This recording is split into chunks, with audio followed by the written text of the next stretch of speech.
Hi there and welcome. Today let's look at this iceberg of forgotten wars. Please write in comments if you enjoyed the video. Tier 1. Surface. Korean War. The Korean War is sometimes called the Forgotten War, which is a strange thing to say about a conflict that killed roughly 3 million people. It started in June 1950 when North Korean forces crossed the 38th parallel and drove south fast enough that the South Korean army nearly collapsed in the first weeks. The United Nations authorized a military response, the first time it had ever done so, and the force that assembled was mostly American, but included troops from Britain, Canada, Australia, Turkey, and over a dozen other countries. By November, China had entered on the northern side, sending hundreds of thousands of soldiers across the Yalu River and pushing the UN forces back. The front eventually stabilized roughly where it had started, and the war settled into 2 years of brutal trench fighting while negotiations dragged on. The armistice was signed in July 1953. No peace treaty followed. Technically, the war never ended. The DMZ that divides the peninsula today is one of the most heavily fortified borders on Earth, and the two Koreas are still, formally, at war. Taiping Rebellion. The Taiping Rebellion is one of the deadliest conflicts in human history, and most people in the West have never heard of it. It began in southern China in 1850, led by Hong Xiuquan, a man who had failed the imperial civil service examinations multiple times and became convinced, after a fever-induced vision, that he was the younger brother of Jesus Christ. He gathered followers, declared a new kingdom, the Taiping Heavenly Kingdom, and set out to overthrow the Manchu-led Qing dynasty. At its peak, the movement controlled a large stretch of southern China, with its capital at Nanjing. The Qing eventually suppressed it in 1864 with the help of foreign-led mercenary forces, including the ever-victorious army under Frederick Townsend Ward and later Charles Gordon. The death toll is estimated at somewhere between 20 and 30 million people, possibly more. The Qing survived, but barely, and emerged from the war visibly weakened, a fragility that foreign powers spent the following decades exploiting. 30 Years' War. The 30 Years' War started in 1618 as a religious dispute inside the Holy Roman Empire, Protestant princes against the Catholic Habsburgs, and gradually became something much larger and uglier. France, officially Catholic, backed the Protestant side anyway because weakening the Habsburgs was more important than theological consistency. Sweden sent armies into Germany under Gustavus Adolphus, who won a string of victories before dying at Lutzen in 1632. The war dragged on for 3 decades across Central Europe, and the devastation was enormous. Some regions of Germany lost a third or more of their population to fighting, famine, and disease. It ended with the Peace of Westphalia in 1648, which settled the religious question by recognizing that rulers could determine the faith of their territories, and the political question by establishing that states were sovereign within their borders and couldn't be interfered with on religious grounds. That second principle became the foundation of the modern international order. Most of the people who signed it didn't know that's what they were doing. Napoleonic Wars. Napoleon Bonaparte took France from a revolutionary republic to a continental empire in roughly a decade, and then spent another decade at war with almost everyone trying to hold it together. The coalitions against him kept forming, getting beaten, and reforming. Britain funded most of them and never stopped fighting. The campaigns ranged from Egypt to Moscow, and the French army that marched into Russia in 1812, around 600,000 men, lost the vast majority of them to cold, starvation, and Russian resistance by the time it retreated. Napoleon abdicated in 1814, came back in 1815, and was defeated at Waterloo by Wellington and Blücher in a battle that took 1 day. What the wars left behind, beyond the casualties, was a reorganized Europe. The Congress of Vienna redrew borders and tried to restore the old order. It didn't fully succeed. The nationalist movements and legal reforms the French had spread across the continent didn't go away when the armies left. Spanish Civil War. The Spanish Civil War ran from 1936 to 1939, and was, among other things, a preview of the larger war that followed. Francisco Franco's nationalist forces, backed by Nazi Germany and Fascist Italy, fought the elected Republican government, which received Soviet aid and the support of the international brigades, volunteers from across Europe, and the Americas who came to fight fascism. Germany used Spain as a testing ground for tactics and equipment. The bombing of Guernica in April 1937, carried out by the German Condor Legion, killed hundreds of civilians and became the subject of Picasso's most famous painting. The Republicans lost. Franco took power and ran Spain as a military dictatorship until his death in 1975. For the hundreds of thousands of Republicans who fled into exile, many never returned. The war produced some of the most vivid writing and journalism of the 20th century. Orwell's Homage to Catalonia, Hemingway's Dispatches, from people who understood they were watching something that wasn't going to end in Spain. War of 1812. The War of 1812 is one of those conflicts that different countries remember in completely different ways. Americans tend to frame it as a second war of independence against Britain. Canadians remember it as the war they successfully defended against American invasion. The British, occupied with Napoleon, barely registered it at all. The immediate causes were British interference with American shipping and the impressment of American sailors into the Royal Navy. The war itself was messy. American attempts to invade Canada failed repeatedly. The British burned Washington, including the White House, in 1814. And Andrew Jackson won a famous victory at New Orleans in January 1815, 2 weeks after the peace treaty had already been signed. The Treaty of Ghent restored pre-war borders and settled nothing that had started the war. Impressment became irrelevant once Napoleon was defeated. What the war did produce was a clearer sense of American national identity and, oddly, a lasting peace between the U.S. and Britain that has held ever since. Tier 2, Shallow Waters. Russo-Japanese War. In 1904, Japan launched a surprise attack on the Russian naval base at Port Arthur in Manchuria, and within 18 months had won a war that most of the world had assumed Russia would win easily. The shock was genuine. A non-European power had defeated one of Europe's great empires in a conventional modern war.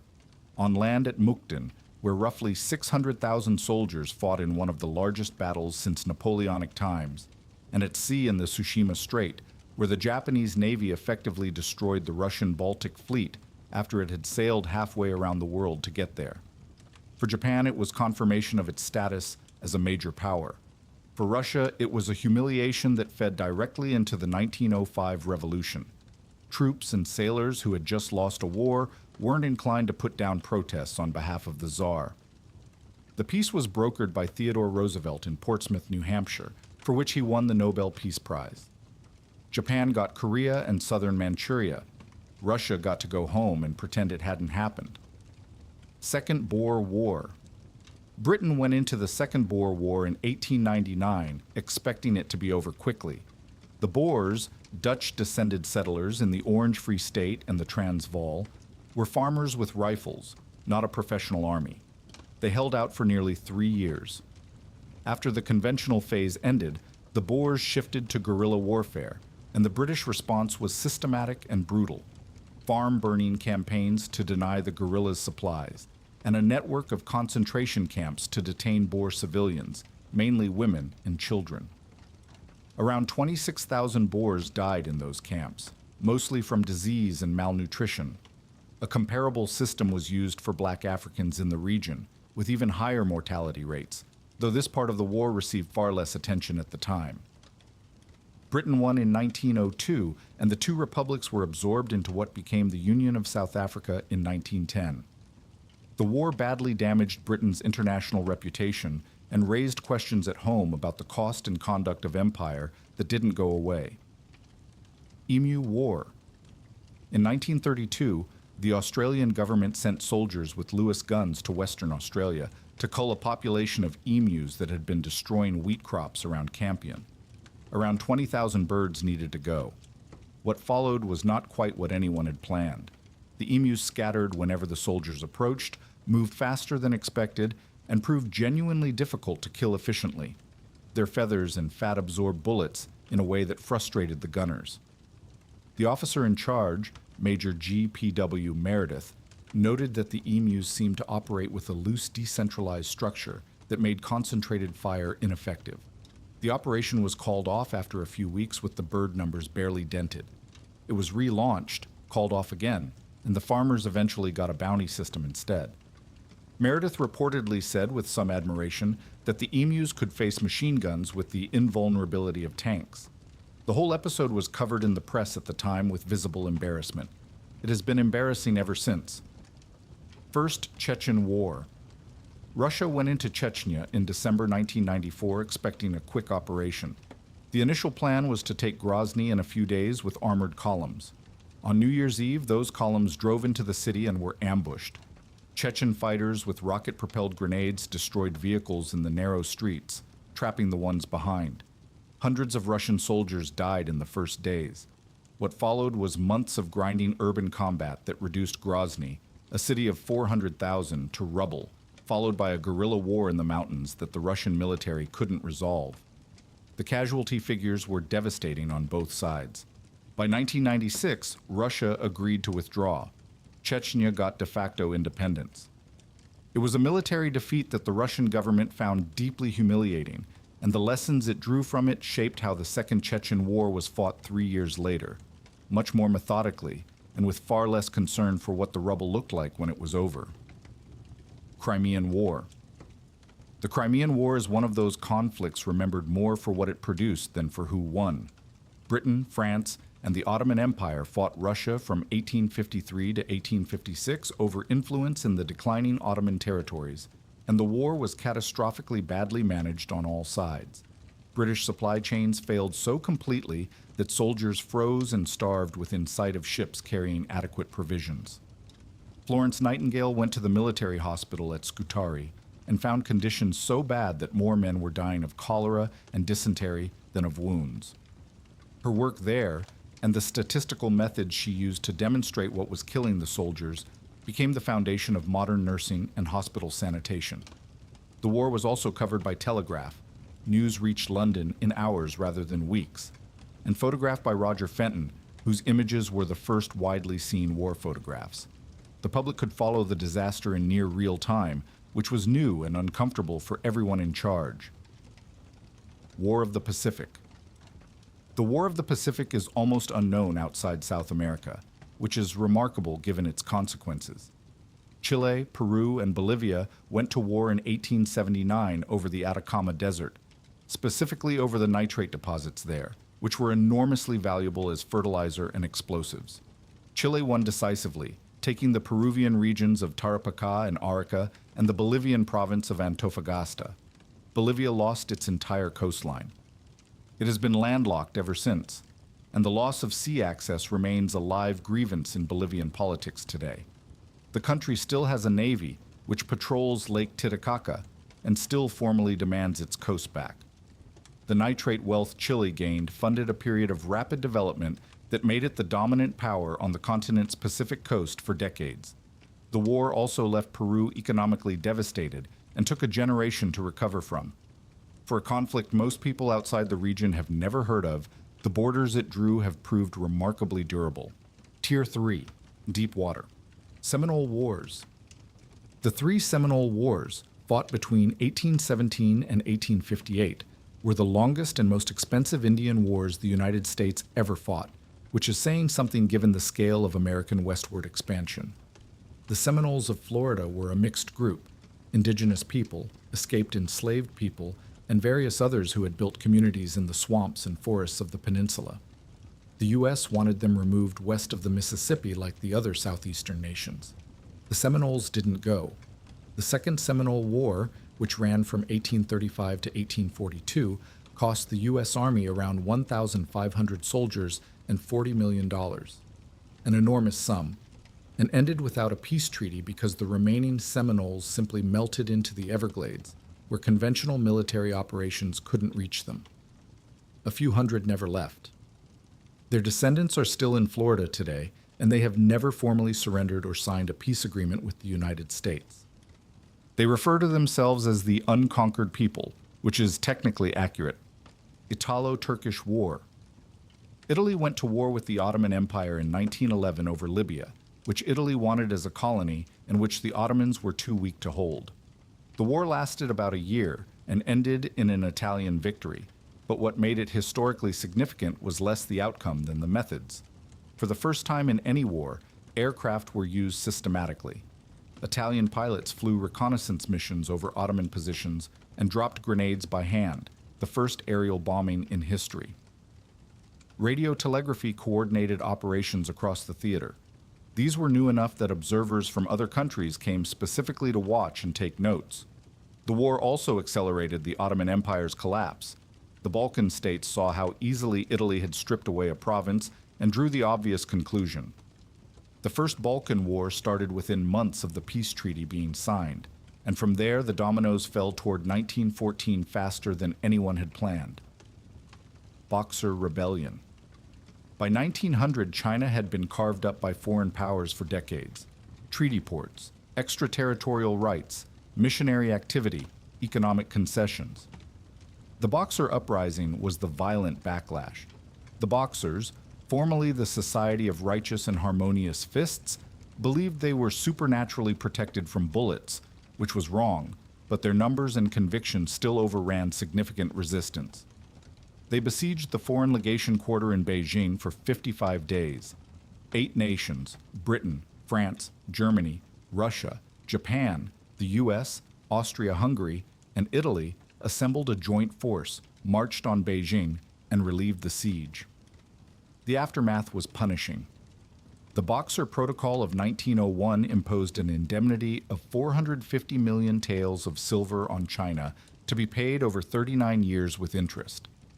It was designed to humiliate as much as to compensate.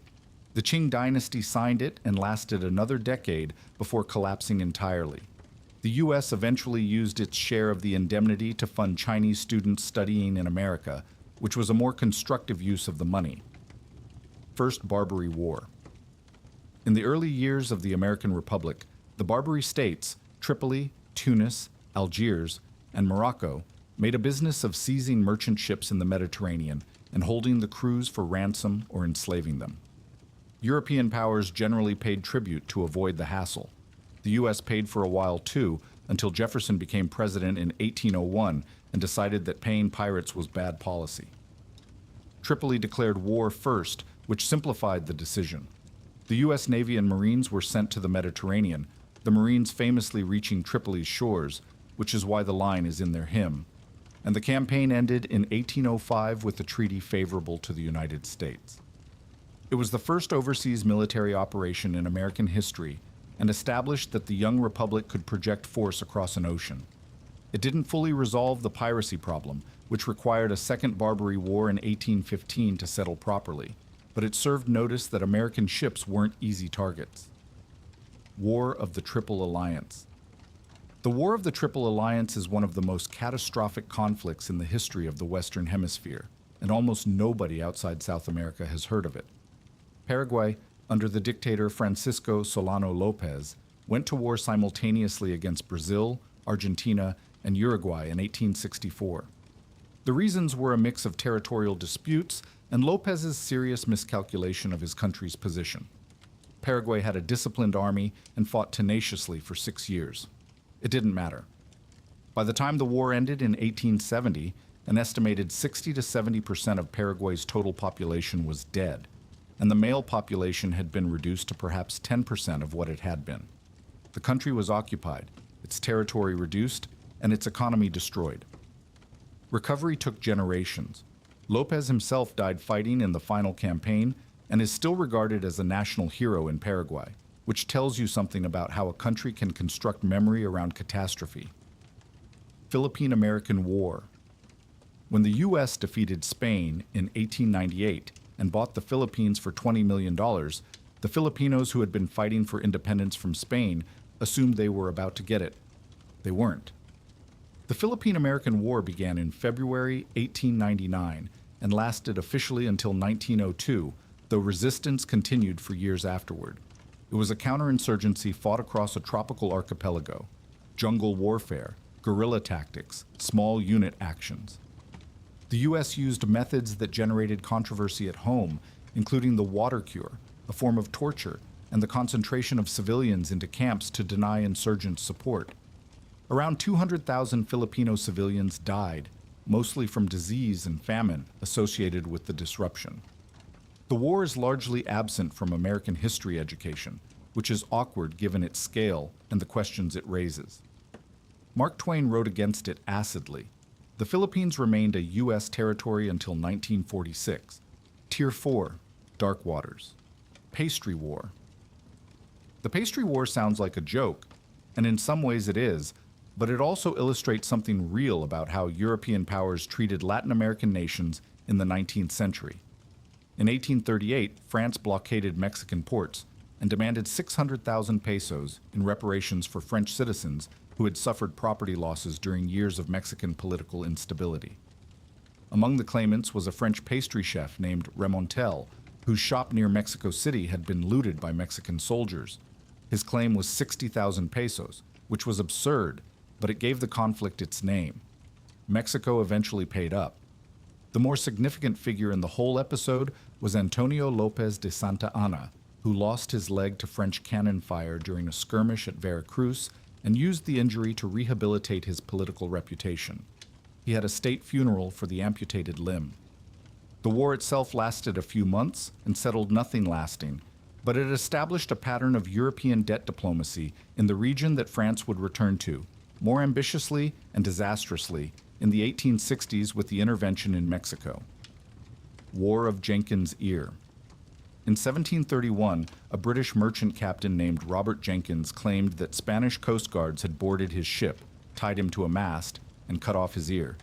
He apparently kept the ear in a jar.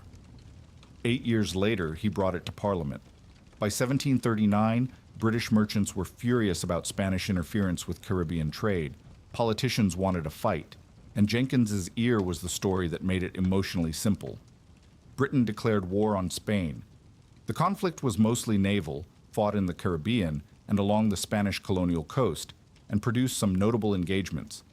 Admiral Vernon took the port of Portobello with 6 ships, which briefly made him a national hero and gave Portobello Road in London its name. The war eventually blurred into the War of the Austrian Succession, which absorbed it so completely that it stopped being its own thing. It's remembered now mainly because the name is irresistible, and because it's a clean example of a government using a vivid personal grievance to sell a war that was really about trade routes and colonial revenue. Football War. The football war between El Salvador and Honduras in 1969 did involve football. The two countries met in a heated World Cup qualifying series in June of that year, with crowd violence and nationalist tension on both sides. But calling it the football war somewhat misrepresents what actually happened. The real pressure had been building for years.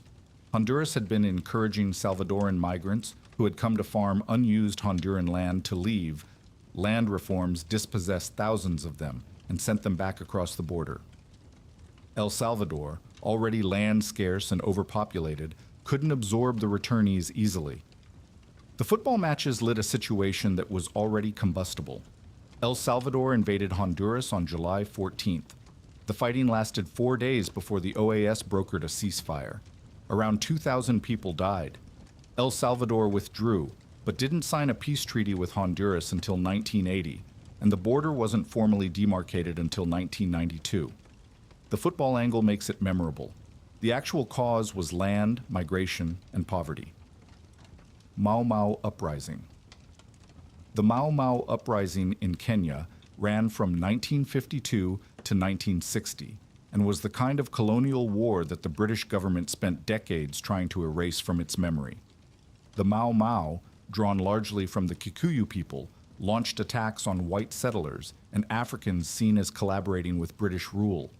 The British response was a state of emergency, mass detention, and a network of camps where tens of thousands of Kenyans were held.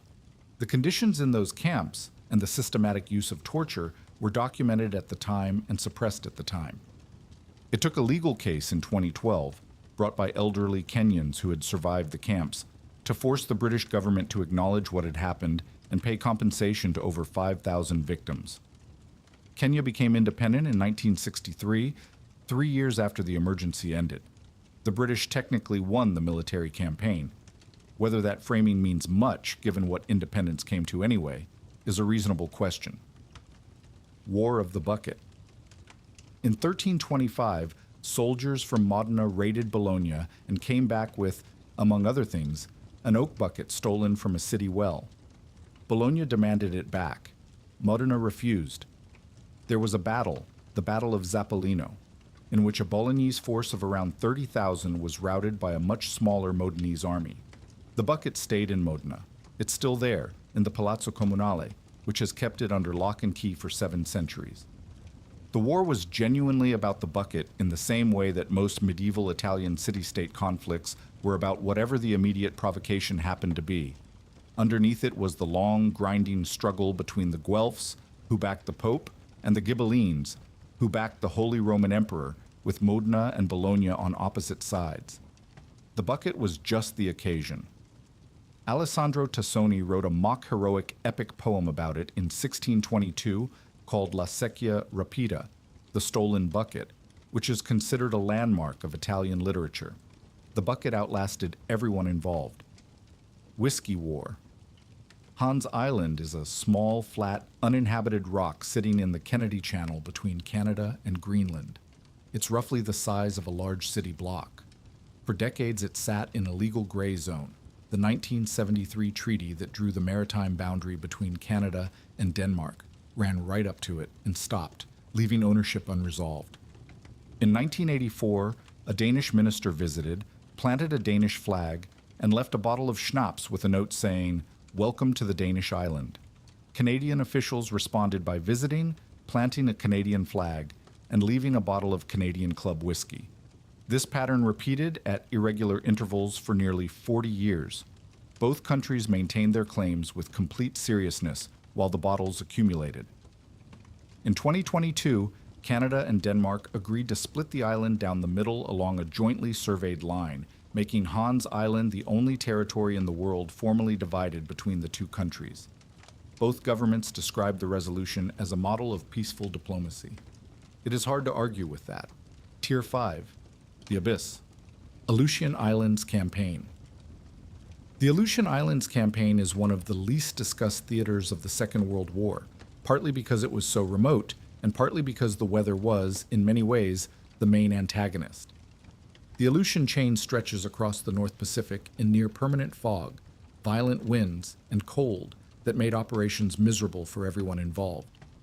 Japan occupied the islands of Attu and Kiska in June 1942, the only seizure of North American territory during the entire war, and held them for over a year. The battle to retake Attu in May 1943 was brutal, with the outnumbered Japanese garrison fighting to the last and launching one of the largest banzai charges of the Pacific War in its final hours. Then came Kiska. The U.S. and Canada assembled 34,000 troops and landed in August 1943, only to find the island completely empty. The Japanese had evacuated everyone 2 weeks earlier under cover of fog, slipping through a naval blockade undetected. The landing force then spent several days fighting each other in the mist. Friendly fire and booby traps caused over 300 casualties on an island that had no Japanese soldiers on it. Caransebes Incident. In September 1788, the Austrian army managed to defeat itself without any help from the Ottomans. The army was camped near the town of Caransebes in what is now Romania, waiting for an engagement with Ottoman forces. Some cavalry troops crossed a river ahead of the main body and found local merchants selling schnapps. By the time infantry units arrived wanting a share, a drunken argument had broken out. Someone fired a shot. Someone else shouted that the Turks were coming. The panic spread through an army of around 100,000 men who couldn't see each other clearly in the dark, didn't share a common language. The Habsburg army contained Germans, Czechs, Hungarians, Italians, Romanians, and others, and were primed for an attack that hadn't arrived. Units opened fire on each other.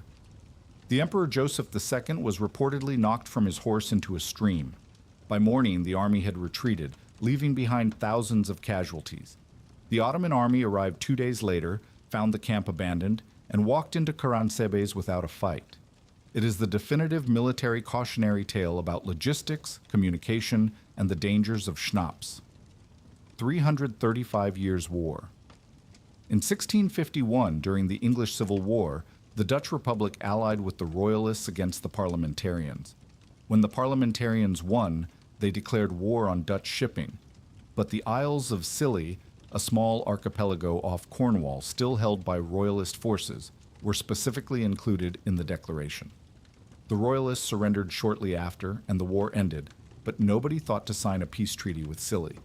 This remained entirely unknown for 3 centuries. In 1985, a historian named Roy Duncan, researching local history, noticed the omission and contacted the Dutch embassy. The Dutch ambassador was delighted. He visited the islands in April 1986 and signed a formal peace treaty, ending a war that had lasted 335 years with no shots fired and no casualties whatsoever. The ambassador reportedly noted that it must have been hard living under the threat of Dutch invasion for so long. The islanders took it well. The Pig War. In June 1859, an American farmer named Lyman Cutler shot a pig that had been rooting through his potato garden on San Juan Island in disputed waters between the U.S. and British Columbia. The pig belonged to the Hudson's Bay Company. Cutler offered $10 in compensation. The British wanted $100 and threatened to arrest him. American settlers asked for military protection, and within weeks there were soldiers on both sides, pointing guns at each other across a small island over a dead pig. At peak tension, the standoff involved around 500 American soldiers, facing 5 British warships with 2,000 men. Cooler heads on both sides prevented anyone from firing. The island was jointly occupied for 12 years, while arbitration continued. The 2 camps were apparently on friendly terms, holding joint celebrations on the 4th of July and the Queen's birthday. Kaiser Wilhelm I of Germany arbitrated in 1872 and gave the island to the United States. The only casualty of the entire affair was the pig. Africa's World War. The Second Congo War began in 1998 and involved, at various points, the armies of 9 countries: Angola, Zimbabwe, Namibia, Chad, Sudan, Uganda, Rwanda, Burundi, and the Democratic Republic of Congo, plus around 20 distinct armed factions fighting across a territory larger than Western Europe. It gets called Africa's World War, which is accurate in scale, if not in name recognition. The conflict grew directly from the instability left by the Rwandan genocide of 1994, with Hutu militias fleeing into eastern Congo and neighboring countries sending forces in pursuit or in pursuit of their own interests. Eastern Congo had minerals, coltan, gold, diamonds, and controlling them was worth fighting for. The war officially ended in 2003. The death toll is estimated at between 3 and 5 million people, the vast majority from disease and starvation caused by the displacement and destruction of agriculture. Fighting in eastern Congo continued for years afterward. It remains one of the deadliest conflicts since 1945 and receives a fraction of the historical attention it deserves. Anglo-Zanzibar War. The Anglo-Zanzibar War of August 27, 1896, holds the record for the shortest war in recorded history, somewhere between 38 and 45 minutes, depending on which clock you use. When Sultan Hamad bin Thuwaini died, his cousin Khalid bin Bargash seized power without British approval, which violated a treaty requiring British consent for succession. The British issued an ultimatum: abdicate by 9 a.m. or face bombardment. Khalid didn't abdicate. At 9:02 a.m., British warships opened fire on the palace. The palace's wooden structure and Khalid's small navy, including 1 royal yacht, were destroyed quickly. Around 500 Zanzibari soldiers and sailors were killed or wounded. The British sustained 1 injured sailor. Khalid fled to the German consulate and was eventually exiled. The whole thing was over before 10 a.m. A new British-approved sultan was installed the same day. It is remembered mostly for the record, but it also illustrates with unusual efficiency how British imperial power operated in East Africa in the late 19th century.